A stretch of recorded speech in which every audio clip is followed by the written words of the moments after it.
Hey guys, Thunder E here, and we are recording with both the Galaxy Note 20 Ultra and the Galaxy S20 Ultra, and we're using the front-facing camera to start off this video. So we're going to be comparing photos and videos from both devices, as well as also listening to the microphone and looking at some features to see what we actually get. So I'm walking with the front-facing camera. I am going to switch over to the rear camera, and we'll check out other features, night mode, all that fun stuff. So let's go ahead and just enjoy this wonderful video. And now we are shooting with the rear cameras, 4K 60 as well, with both, just walking around the path, giving you an idea of what both cameras can do, and of course the microphones as well. Looking at some stabilization, seeing how well it stabilizes. Is it good? Is it better? I'm picking up my walking pace a little bit. It was a bit slower initially. Now I'm giving standard walking pace, if you will. And then I'm going to go ahead and pan across the city. So stabilization on both cameras looks pretty solid, and I think you will enjoy using either for recording video, but the dynamic range on the Galaxy Note 20 Ultra is just a little bit better than what we have on the S20 Ultra, especially just looking at the cloud texture, the grass in front, pretty nice stuff. Now, both shoot at 8K and 8K 24 frames per second. Honestly, you can't really tell the difference between both devices shooting at 8K. I have them side by side here, so you get an idea of what 8K video capture will look like on this device. But it's pretty solid overall. It's something you want to do stationary on a tripod, not something you're going to be freehanding like I am right now. You're not going to get the best quality. You can definitely check out Danny Wingett's video samples from this device. Really showcases it to its best level. So looking at super steady videos, they look really similar. Now, I suggest you look at one video first before you look at the other, so you don't get confused or dizzy or anything like that. But I'll say it's pretty similar, and technology has stayed the same. It works really well in good lighting situations, although the dynamic range on the Note 20 Ultra really stands out, especially when you're recording to the sun and things like that. Now, autofocus was a big issue with the S20 Ultra, and you can see here it's been improved. There is better autofocus speed, but you can still see some of that delay there, especially transitioning between the back of the phone to the grass or the ground. Some of that delay is there now. As we move over to the Galaxy Note 20 Ultra, which has that laser focus, it's a bit faster. It's actually much faster, and you can see how fast the autofocus is, just transitioning from grass to device and things like that. So that's actually pretty nice to see. Now, taking a look at some front-facing photos. So we've got the S20 Ultra and the Note 20 Ultra here. This image, I kind of like the Note 20 Ultra more. My skin tone is closer to the match. The shirts are the same colors. The colors for everything else on these photos are what it is in real life.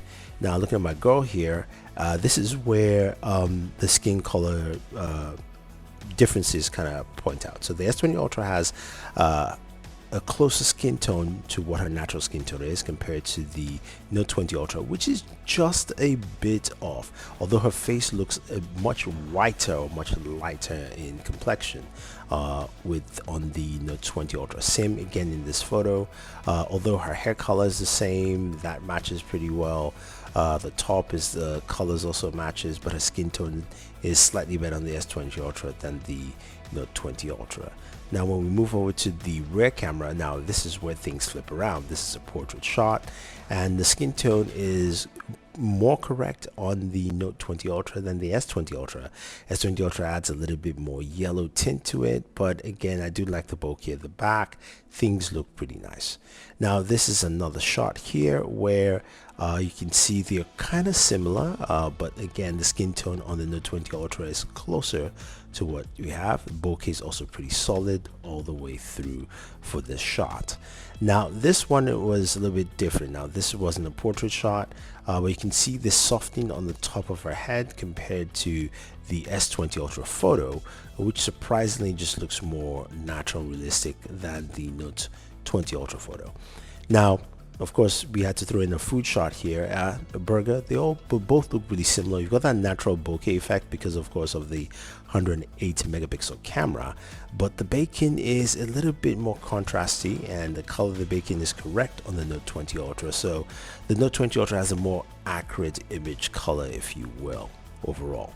Now, here is a old telephone booth turned into an ATM machine, and this is just a standard shot, and you can see the colors look good, everything looks nice, pretty solid dynamic range on both images, especially for this shot composition.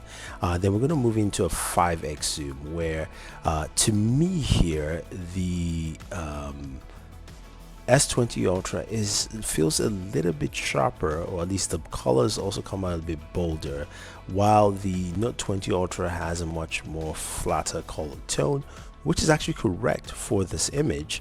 But again, both of them still look really good. Now, the very next image we jump to, this is an ultra wide shot. This is from my rooftop in Brooklyn here. This is where the dynamic range on the Note 20 Ultra really stands out. It was a cloudy day, there was some light coming in. As you look at the S20 Ultra image, this center building, which is like this brown brick building, is more contrasty, darker compared to the Note 20 Ultra, where that image is actually closer to the color of what you have with that building. Also, there's the images around. Now, we know these devices have zooms on there, so we went over and jumped into a 5x zoom, and you can see again the color representation of the green building in the back is pretty solid, while it's much lighter on the S20 Ultra.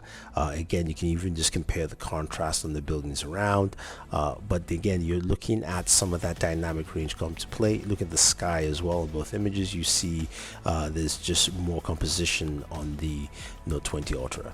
Now, as we move into 10x zoom, which is probably just the two best usable zooms in this device, is 5 and 10. The rest is really just you just zoom in for the fun of it. The Note 20 Ultra again has better color composition compared to the S20 Ultra, but again, still solid images, and also just the contrast all around on the Note 20 Ultra looks good. Now, moving on to nighttime video. So this is where again we've got the bigger megapixel sensor on the S20 Ultra, and you can see the S20 Ultra image looks just a little bit more brighter than the Note 20 Ultra.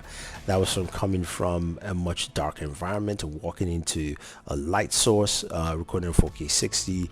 The S20 Ultra image just looks better to me here, and also there's pretty solid stabilization.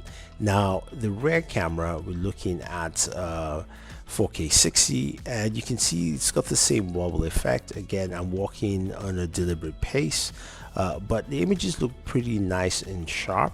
It's not as grainy as I thought it would be, so I do like it, but again, it's a bit wobbly, trying to compensate, I believe, at night. So solid images overall.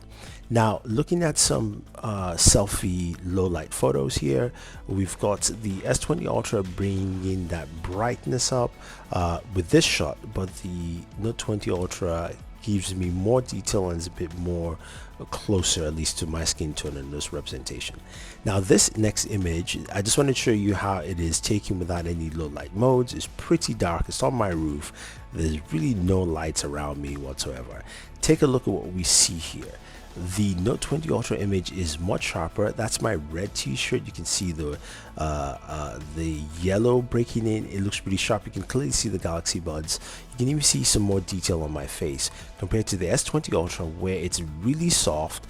It still brightens up the image, but the Note 20 Ultra image really stands out here.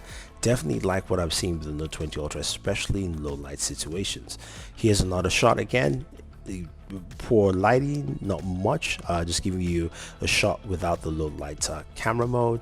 And then when we move over, you can see here again the Note 20 Ultra. You can see more of my shirt. It's an Iron Man shirt, more details in my face, less softness around. Also, you can see more of the color of the building coming up, as opposed to the S20 Ultra, where the image is really soft and also a bit shaky because you have to hold it for a much longer period of time to get that. Now we look at some landmarks here, and you can see the Note 20 Ultra image. It feels a little bit sharper, and also is taking in less of that yellow or hue lights, if you will. So compared to the S20 Ultra, where you can see the lighting around the car is taking more yellow from the building across. Both images are nice, but I think the Note 20 Ultra is trying to clean it up a little bit more. Now we go into the ultra wide shot again. You can see more of that yellow lighting coming from the right hand side into the image for the Galaxy S20 Ultra, which kind of muddles it a little bit for me, and the distortion is a little bit more pronounced compared to the Note 20 Ultra here, which just feels a little bit more balanced in terms of that bringing in that yellow light in from the yellow light source. So this next image is of the Brooklyn Bridge. I do like this image quite a bit, but when you look at both images here, the Note 20 Ultra image is brighter, as you can clearly see, but I do like the image from the S20 Ultra. Thus the darker tones really sets the contrast for me here in this image. But again, both images look good, but again, my preferred image here is from the S20 Ultra. Now here's one where the Note 20 Ultra really shines in low light conditions. Looking at both images of the car, the Note 20 Ultra just highlights the car, details of the brick behind. Just the car looks more visible and clear compared to the S20 Ultra. Now this is an image I had posted online earlier in the week, and you can clearly see the Note 20 Ultra just highlights more. You can see more of the surroundings, you can see more of the grass in front of us compared to the S20 Ultra, where it's much fuzzier and kind of just like a black speck. And again, just a bright and cleaner image from the Galaxy Note 20 Ultra. Now this is the ultra wide camera from both of the devices, and here the Galaxy Note 20 Ultra again does a better job at brightening up the image, showing more detail. So if you look right after the first stool or white stool, you can't see anything in front of you with in the Galaxy S20 Ultra image. With the Note 20 Ultra image, it's much clearer and much sharper. Now this is a really fun image that I took. This is in Williamsburg in Brooklyn. Both images look really good, and I like what I see from both of them. I would say the slight edge here goes to the Note 20 Ultra just because of the lighting right in front. You can see more of the fence and all that fun stuff, but both images look really solid. Now some indoor nighttime shots. This is at a bar, just picking up a drink. Both images look nice from the Note 20 Ultra and the Galaxy S20 Ultra. I think this is where these cameras really excel in these kind of settings that a lot of people are using low light photography. So solid images. Now here's an ultra wide shot here. Again, they look kind of similar to me. They look also pretty sharp and clear. I'll say maybe slightly sharper on the Galaxy S20 Ultra here, but I think both images really look really good. I like the adjustment to all the different colors, from the drinks to the lighting to the light source on the left hand side. Comes out pretty well in this image. So we go into a standard shot here. Again, both images look really good. You can see everything quite clearly. And also the separation of the different lights come out pretty well in both photos. So really solid stuff again from both the Note 20 Ultra and the Galaxy S20 Ultra. So now we move into here our 5x zoom, and you can see the Note 20 Ultra image is much sharper. Mind you, I was not free holding this. I actually placed this on a stand and I took a photo. The S20 Ultra image is just a little bit fuzzy, just a smidge.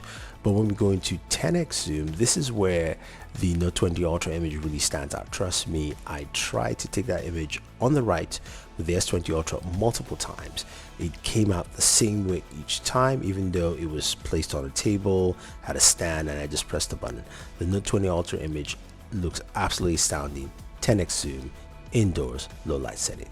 Now here's just one more image, outdoor setting, and you can see both images look really good. What you notice in the Note 20 Ultra is really important is to look at the buildings at the back.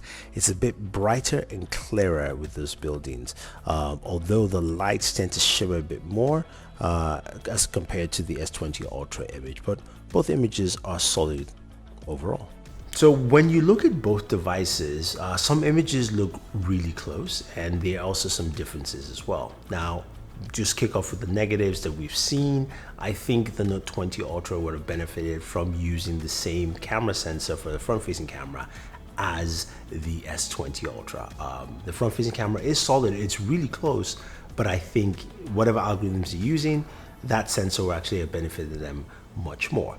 Now, what I do like with the Note 20 Ultra is that the low light photography is absolutely solid.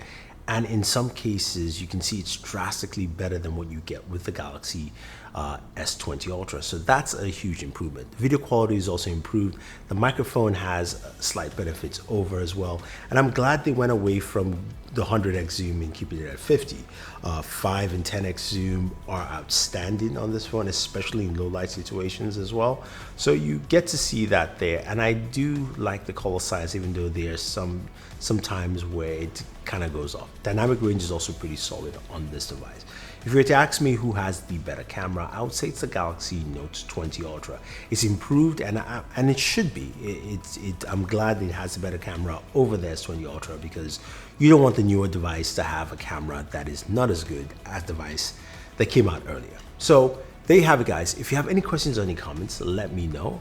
If you want to see more videos like this, go ahead and smash that like button, subscribe to the channel, and always enjoy your entertainment.